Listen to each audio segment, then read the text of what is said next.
মুহূর্তে সবথেকে বড় বিগ ব্রেকিং এই মুহূর্তে ব্রেকিং নিউজ, অর্থাৎ যারা কিন্তু গ্র্যাজুয়েট বেকার এবং অন্যান্য বেকার আছে, welcome back to our channel education express live with education চ্যানেলে আপনাদের সকলকে স্বাগত।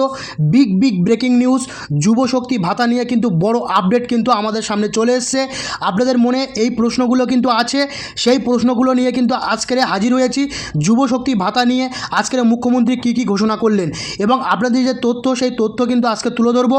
কবে টাকা ঢুকবে, প্রথম যে পয়েন্ট, দ্বিতীয় পয়েন্ট আবেদন করতে কী ডকুমেন্টস লাগবে, তৃতীয় পয়েন্ট বাজেট ঘোষণা হয়ে গেল, আজকের কিভাবে বাজেট ঘোষণা হলো, কারা পাবে এই টাকা, কারা যুবশক্তির টাকা পাবেন এবং কোন কোন ক্ষেত্রে ডিফারেন্সভাবে টাকা দেবে, সম্পূর্ণ তথ্য কিন্তু আজকের ভিডিওতে থাকছে। এছাড়া কী ডকুমেন্টস লাগছে, কোন কোন জিনিসগুলো লাগছে, সম্পূর্ণ তথ্য কিন্তু আজকের ভিডিওতে আপনারা পাবেন। তো সম্পূর্ণ ভিডিওটি দেখবেন, যদি ভালো লেগে থাকে অবশ্যই একটা লাইক দিয়ে যাবেন। আর যদি চ্যানেলে নতুন হয়ে থাকেন চ্যানেলটিকে সাবস্ক্রাইব করে পাশে থাকবেন এবং পাশে থাকা বেল আইকনটি প্রেস করে রাখবেন, যাতে নতুন ভিডিওর তথ্য আপনাদের সামনে প্রথমেই চলে আসে।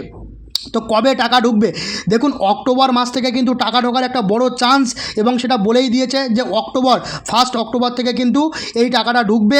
এবং আবেদন করতে যে ডকুমেন্টস লাগবে সেটা কিন্তু আমি ভিডিও লাস্টে বলে দিয়েছি, সেটা একবার প্রত্যেকে দেখে নেবেন।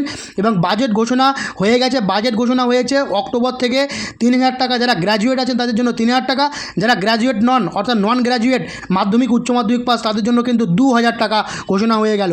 কারা যুবশক্তির টাকা পাবেন, ওই যে বললাম যারা গ্র্যাজুয়েট এবং নন গ্র্যাজুয়েট দুই শ্রেণীর ছাত্রছাত্রীরা কিন্তু টাকা পাবেন, কিন্তু বয়স সীমা কিন্তু 21 থেকে 40 বছরের মধ্যে হতে হবে। তো এই বিষয়টা আশা করি আপনারা বুঝতে পারছেন।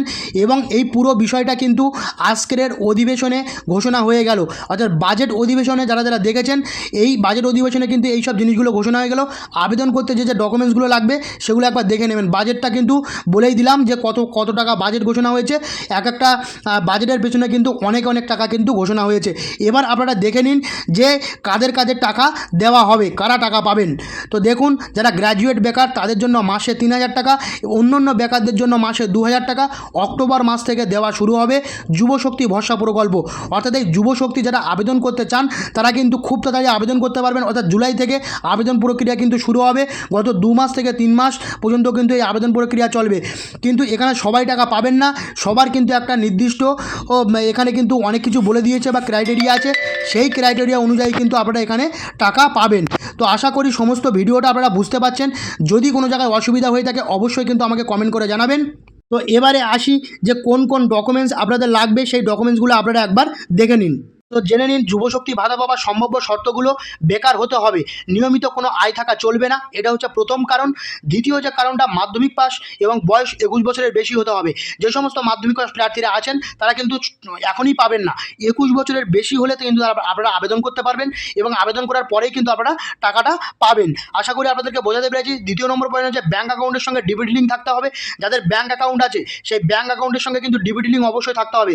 যদি ডিবিটি লিঙ্ক না থাকে তাহলে কিন্তু আপনি সেই অ্যাকাউন্টে টাকা পাবেন না। অনেকেই কিন্তু বেসরকারি চাকরি করেন, সেই ক্ষেত্রেও কিন্তু অনেকেই কিন্তু পাবেন না এই টাকা।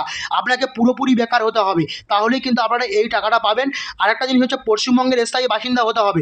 আপনি যদি পশ্চিমবঙ্গের স্থায়ী বাসিন্দা হন, সেটা কিন্তু আপনার যে ভোটার লিস্ট, সেই ভোটার লিস্ট কিন্তু আপনাকে দেখাতে হবে, যেটা 2026-এর এসআইয়ের যে ভোটার লিস্ট, সেই ভোটার লিস্ট। এছাড়া আধার, আই কার্ড, এছাড়া কিন্তু প্যান কার্ড, এই সমস্ত জিনিসগুলো কিন্তু আপনার লাগবে। তাহলেই কিন্তু আপনি যুবশক্তি প্রকল্পে আবেদন করতে পারবেন। তো আশা করি সমস্ত ভিডিওটা আপনাদেরকে বোঝাতে পেরেছি। যদি আপনাদের কোনো জায়গায় কোনো অসুবিধা বা বুঝতে অসুবিধা হয়ে থাকে অবশ্যই কমেন্ট বক্স খোলা রয়েছে, কমেন্ট বক্সে কিন্তু আপনারা আপনাদের কোয়ারিজগুলো জানাবেন। আমি কিন্তু পরবর্তী ভিডিওতে এই যুবশক্তি নিয়ে কিন্তু আরও বিস্তারিতভাবে জানাবো। যুবশক্তির কিন্তু অনেক প্রতীক্ষার অবসান হলো, একটা বড় নিউজ কিন্তু আমাদের সামনে আজকে চলে এসছে। যারা এই ভিডিওটি দেখছেন অবশ্যই কিন্তু একটা লাইক দিয়ে যাবেন। আর যদি চ্যানেলে নতুন হয়ে থাকেন চ্যানেলটিকে সাবস্ক্রাইব করে পাশে থাকবেন এবং পাশে থাকা বেল আইকনটি প্রেস করে রাখবেন, যাতে নতুন ভিডিওর তথ্য আপনাদের সামনে প্রথমে চলে আসে। তো আজ এই পর্যন্ত, পরবর্তী কোনো ভিডিওতে আপনাদের সঙ্গে আবার দেখা হচ্ছে।